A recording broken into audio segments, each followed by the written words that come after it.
Hi guys, good evening and welcome back once again to the EdWord. I'm your host Eddie, and in tonight's video I'll be giving you my spoiler-filled review and thoughts on the latest film from Blumhouse and Universal Pictures, M3GAN 2.0. The film hit theaters earlier tonight. I got back from a screening of it, enjoyed it very much, but I want to say before I get into all of that, of course, please beware, this is a spoiler-filled review. So if you haven't seen this movie yet and you plan to watch at some point this weekend, opening weekend, you do not want to keep watching or listening to this review, to this video, as I will be discussing spoilers, plot details, character stuff, all that jazz. That being said, you have been warned. Let's dive right back into it. First and foremost, this is not a horror movie. So if you went into this film expecting a sequel to a well-established horror film like the first M3GAN film, you're in for a wild ride and maybe a bit of a disappointment if you were expecting a horror film, because it is not at all. I would call this sci-fi action, if anything, because this was pretty much a robot versus robot scenario. And there's still a hefty body count involved. And M3GAN was as iconic as ever, too. I liked her transition, her transformation, I should say, from villain to anti-hero heroine. Of course, she survived the events of the film, as did most of the characters. But we see in the very end there that she pops up as a program. So, of course, she's always backing herself up in case something happens to her physical body. And I still enjoyed it a lot. I figured this wasn't going to be a horror movie based on the trailers we had gotten for it and the press around it, but I still enjoyed it a lot. They presented it as a killer robot versus killer robot scenario, and that's exactly what we got, at least in the very end there. I will give props to Blumhouse for this. They did a good job in the trailer not revealing or giving away the big twist or surprise of the film, which was the sort of love interest of Gemma turned out to be the bad guy who was pulling the strings on Amelia the whole time.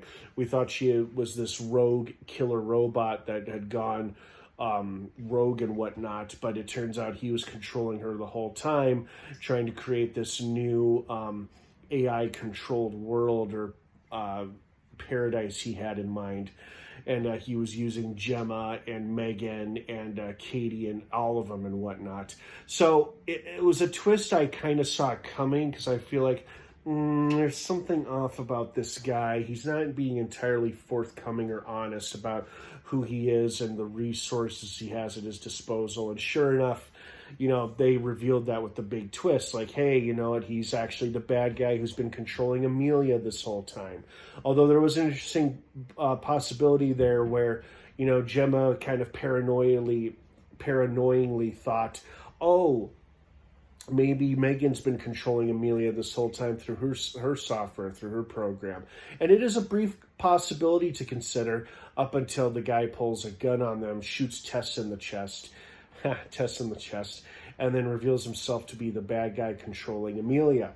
So I applaud Blumhouse for hiding that twist or surprise from their trailers, because the trailers made it look like a straight up robot fight between Amelia and M3GAN, which it was in the very end there.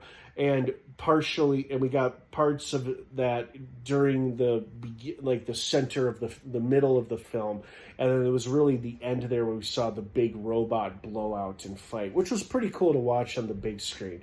But it wasn't quite as climactic as I was hoping it to be, the final robot fight. Or let me rephrase that. It was pretty climactic in the end there. I was hoping for a couple more robot fights before the end of the film, which we kind of got in the middle of the story there, and then a bunch of other stuff happened, so we kind of got that, we kind of didn't, but I still enjoyed it all the same. Huge surprise was Jermaine Clement being involved. He's funny in everything he does, and of course he was playing a tech billionaire genius that the robot Amelia used to get access to his company and whatnot. So that was pretty cool. And he was funny as hell. Of course, he was one of the first people to die. I think he was like the first one to die, actually.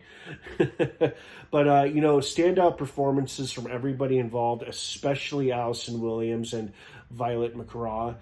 They were both excellent, as was the actress who played both the voice of Kate, voice of M3GAN, and the embodiment of M3GAN as well too.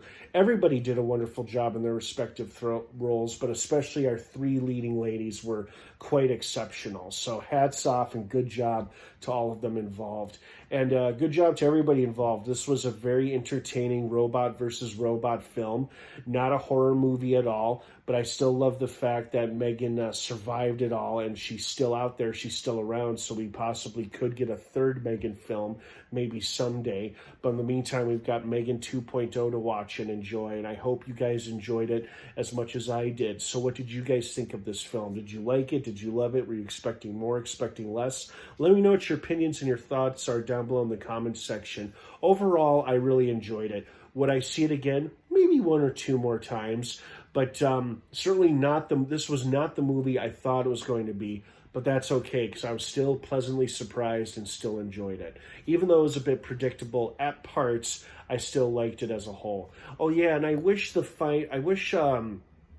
Christian's death scene would have been actually shown to us, because he was our big bad of the film, and Amelia does end up ripping him apart, but it's all off screen. I mean, show us this guy getting ripped to pieces. He was such a prick, and we kind of wanted to see him die and suffer, but instead it was all an off-screen death. But oh well, on to the next film. All right, have a great rest of your night, everyone. Thanks again for watching. M3GAN 2.0 is now out in theaters.